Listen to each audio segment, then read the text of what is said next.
Greetings and welcome, my chess friends. Today, we have a game which I'm very excited about. Let's jump right into that. Here we go. Sicilian defense, bishop b5, capture, capture. Okay, now that I have your attention. This is Magnus with the black pieces, Sergey Karjakin with the white pieces. These two played for the World Championship, two of the greatest players in the world. But wait a minute. You see Magnus with a 27. Have you ever seen Magnus with a 2700 rating? If you are new to chess, certainly not. This game was played in 2007. Okay, the two were quite young teenagers, and obviously both grandmasters on their way up and up and up. If you are new to chess, you definitely haven't seen Magnus with a 2700 rating. If you are really new to chess, you probably haven't heard of Sergey Karjakin, but that's another matter. So let's jump into the game. This one, just absolutely love it. If you also are a fan of defending positions, great defense, you will see Magnus at his best here. Oh, by the way, this game is played blindfolded. Blindfolded. The two players are playing what I see as the Bilbao in Spain, I suppose, BLINDFOLD Chess World Cup. Interesting. So very challenging. You sometimes will see this as an exhibition or something, but this is a real thing. Usually, as your rating gets around 1800, maybe I would say, you can do this pretty well. So nearly all stronger chess players can play blindfolded. So anyway, let's jump into this game, and it gets really scary. Again, Magnus defending like the champion, and a funny thing you can see here is that white plays all the best moves, and then black plays all the exclamation point good moves. So really, Magnus just outplaying his opponent. Check this out. I used to show some students this game for the purposes of defending. Knight f4, rook f4. Who would you rather be here? This is scary, right? We're showing from the black point of view because there's a very special moment. But Magnus, talk about defending in the face of danger. G6, stopping the immediate danger. Queen f3, everything is locked and loaded on f7, knight, rook, queen, all pointing there. Only two defenders, queen and king. And Magnus just laughs in the face of danger. Bishop g7. Pretty shocking move to my eyes. Rook takes f7, who would you rather be? This is unbelievable. And Magnus just confidently played bishop d4. That is check. This is certainly the best piece black has. And just calmly queen d8. Engine preferring black. What a game. I love defending in chess, and you kind of live dangerously when you're a defender, but you usually have some good endgame skills. And if you can pull it off, it's a good way to beat high-rated players. You know, they make some speculative sacrifice, try to scare you, and that's not what's happening here. I wouldn't call it speculative. These are top players. But in general, grabbing material, if you don't see any immediate finish, then you should try to grab the material. That was the advice of Bobby Fischer. So concentrate on material gains. Here we go. Rook g7. Wow. Another kind of visually shocking move. The bishop cannot take, though. Notice queen f7. That's checkmate. Queen f7 is threatened. Checkmate. Magnus, queen f6. Another exclamation point. Queen takes. Bishop takes. And rook takes h7. Again, I want to ask you, what would you do here as black? We're down 2 pawns. Looks like more trades are happening here if we're trading rooks. And here, Magnus, really a magical move to me that always stood out. Absolutely stunning. Is that even legal? Castles, kingside. I don't think I've ever played through this game and not just had a big smile on my face after this move. Castles, kingside. Doesn't even look legal. Wait a minute. We have to check the rule book of chess. Your king did not pass through check, even though the rook is under attack. That does not matter. Kind of visually, our eyes don't like it, but that is true. Fair game. Look at this. Bishop attacking the knight. If the knight moves, king attacking the rook. He just won a piece. He just won a piece by castling. Remember, this game is blindfolded. Oh, by the way, rook coming to the back rank. Oh, that's checkmate. This is the most insane move I really can recall quickly. Like if you had to tell me like the most crazy move in chess ever, oh, that would be Karjakin versus Magnus 2007. Unbelievable, this move. Okay, let's keep going. Bishop takes knight, free piece. Against 2700 Grandmaster. Rook c7. Black still has some work to do. Up a piece, but down 2 pawns, and presumably a third here. Rook f7, offering more trades. 3 pawns down, but actually he quickly turns this into an attack. So when you have more pieces, you can do a little bit more damage here. So trade. Now the pawns are a little more shattered. This bishop is just a dominant piece on an outpost. Rook d1, nothing threatened there. Rook f8 threatening. Back row checkmate. Rooks to the 7th rank. Folks, if you don't know this, really something to add to your tool belt, your repertoire of chess knowledge, rooks getting to the 7th rank or the 2nd rank.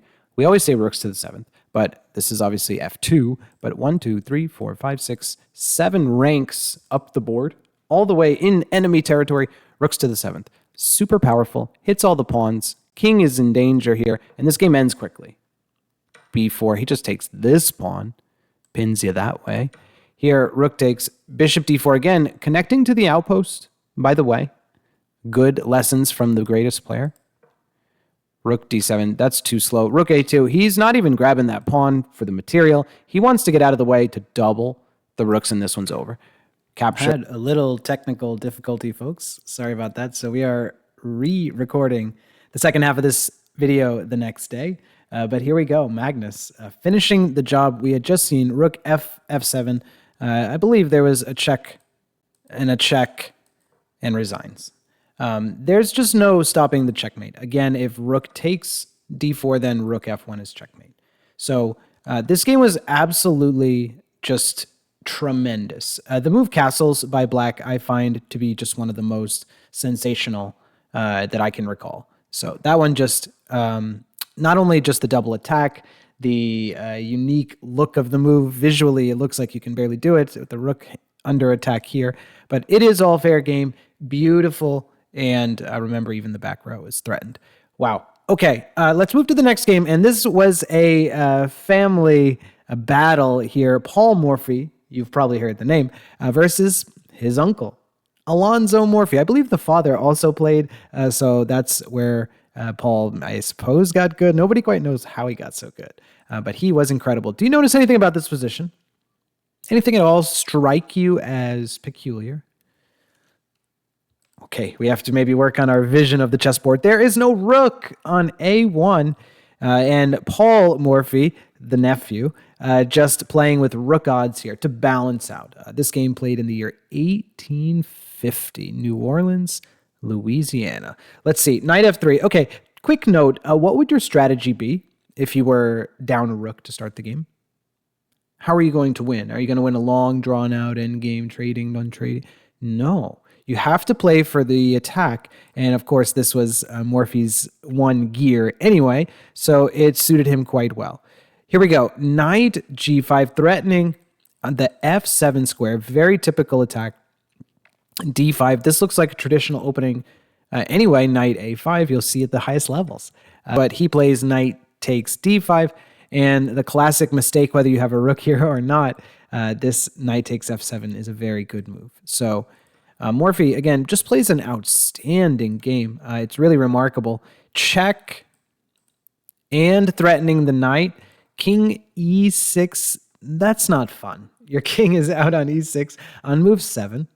Something has gone horribly wrong. Just to point out a nice variation, king g8. This gets checkmated. Takes. Queen takes. Bishop takes. And the only legal move is to put this bishop in the way. That is checkmate, folks. Ouch. So be alert. Sometimes you kind of think, oh, I'm backing into a nice safe corner. But if there's an open file or diagonal, or knight can hop in, it could be danger. So here's the real game. Knight c3, applying pressure. This is a pin. This knight cannot move. So apply more pressure. Develop pieces. That's almost an automatic move for a chess master, this knight c3, because you're developing with a threat. If you can develop with a threat, just the two best things, almost always going to be a good move and a candidate move at least. Knight d4. I think when there's a rook on a1, this is a line where maybe knight b4 is a try. But knight d4 definitely just gives the minor piece. Black is still winning, according to the engine. Remember, black is ahead in material. But with that king tiptoeing around, it's just so scary. Any moment, like a landmine, it could be knight e4, checkmate. Knight e4 threatening, checkmate. He plays bishop e6, and now the game really falls into white's favor, essentially, with your king coming even more forward. King d5. c4, giving the knight away. If the black king moves without taking the knight or takes the pawn, then we take this knight, which actually we do anyway. By the way, I want to mention queen takes knight was Morphy's move, Paul Morphy, I should say. The best engine move, by the way, is queen takes knight, genius, but it's very tempting to play something like queen f3 and try to find some checkmate pattern. I think we would all play that, or castles. But queen takes knight is the best move. And again, we are still down that original rook, and we have picked up one extra pawn for it. Here we go. Queen d4, white is winning. Queen g4. Queen e2. All the best moves, by the way. This guy, just an unbelievable genius of chess. d3. And folks, you thought castling in the last game was good. I can't say enough about Paul Morphy. Castles kingside, of course. Checkmate. Castles checkmate. Have you ever seen this game? 18 moves, beating his uncle here, Paul Morphy, but just a fantastic game. I mean, his games are just so sparkling. Really a hero of Fischer and many, many chess players. The games of Morphy are just very much worth study. And I believe somebody said, really, there's been no improvements in attacking chess. Like nothing else has been discovered in attacking chess since Morphy. Like he figured all of the things out. Then everybody figured out other things, the positional endgame, but basically attacking chess, like he just figured out all of the secrets and was just incredible. So, wow. Paul Morphy, just a sensational game. Magnus Carlsen, I don't know which castle is better. Which would you vote? Comment if you have a preference here. This castle to make the double attack and go back up a piece, or this castle checkmate. Oof, checkmate. It's hard to argue with. But anyway, I hope you enjoyed the video. Really appreciate it, and keep watching for more educational and interesting chess content. Thank you very much.